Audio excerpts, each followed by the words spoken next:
জামাদার পাড়া সরকারি প্রাথমিক বিদ্যালয়। এই স্কুলে আমি লেখাপড়া করেছি। এই স্কুলের প্রধান শিক্ষকের নাম মোহাম্মদ ওয়ালিদ হাসান। আমরা থাকাকালীন যে সকল শিক্ষকদের কাছে আমার পড়ার সুযোগ হয়েছে তার মধ্যে তিনি একমাত্র শিক্ষক যিনি এখন পর্যন্ত এই স্কুলে আছেন। বাকি সকল শিক্ষক মহোদয় এখান থেকে ট্রান্সফার হয়ে অন্য কোনো জায়গায় চলে গিয়েছে। কেউ অবসরে গিয়েছে, কেউ আবার দুনিয়ার মায়া ত্যাগ করে পরকালে পাড়ি জমিয়েছে। আল্লাহ, তুমি সকল জীবিত শিক্ষকদের নেক হায়াত বাড়িয়ে দাও এবং মৃত শিক্ষকদের জান্নাতের মেহমান হিসেবে কবুল করো, আমিন।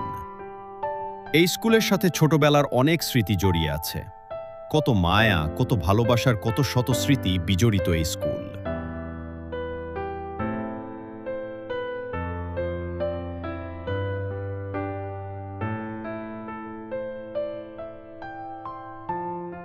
এটা হচ্ছে আমাদের জামাদার পাড়া জামে মসজিদ।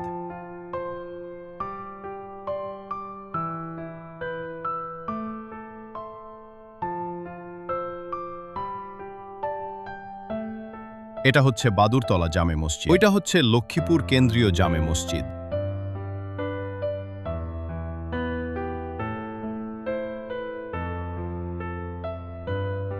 এটা হচ্ছে চাঁপাইনবাবগঞ্জ পলিটেকনিক ইনস্টিটিউট।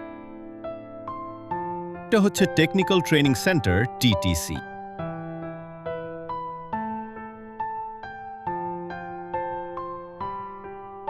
এটা হচ্ছে আমাদের মহানন্দা নদী। এটা হচ্ছে মহানন্দা ব্রিজ। এটা হচ্ছে বাংলাদেশের সবচাইতে বড় রাবার ড্যাম। এটা হচ্ছে চাঁপাইনবাবগঞ্জ নিউ স্টেডিয়াম। জামাদার পাড়া সরকারি প্রাথমিক বিদ্যালয়ের আমি একজন ছাত্র। পড়েছি জামাদার পাড়া সরকারি প্রাথমিক বিদ্যালয়ে। আমার জীবনের সবচেয়ে সুন্দর সময় কেটেছে এই স্কুলে। প্রতিদিন সকালে ঘুম থেকে উঠে স্কুলে যাওয়ার জন্য আমি খুবই আনন্দিত থাকতাম। আমাদের স্কুলটি ছোট হলেও খুব সুন্দর।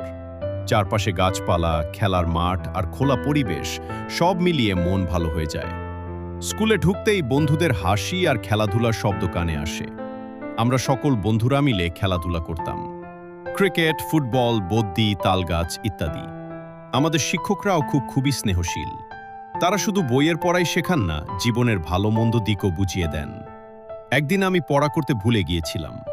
স্যার আমাকে বকা না দিয়ে বুঝিয়ে বললেন, ভুল থেকে শেখাই হলো আসল শিক্ষা। সময়তে আমাদেরকে কাঁচা কঞ্চির লাঠি দিয়ে পিটানিও দিত।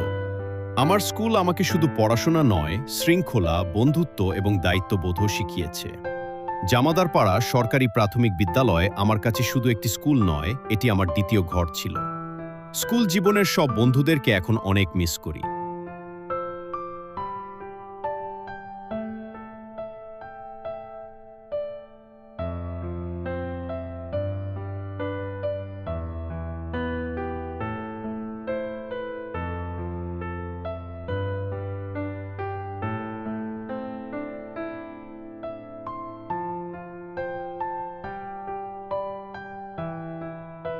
স্কুলের সামনে যে ছোট ছোট গাছগুলো দেখতে পাচ্ছেন, এগুলো আমাদেরই হাত দিয়ে লাগানো। আমরাই লাগিয়েছি এই গাছগুলি, আমরাই পানি দিয়েছি। আজ গাছগুলি অনেক বড় হয়ে গিয়েছে।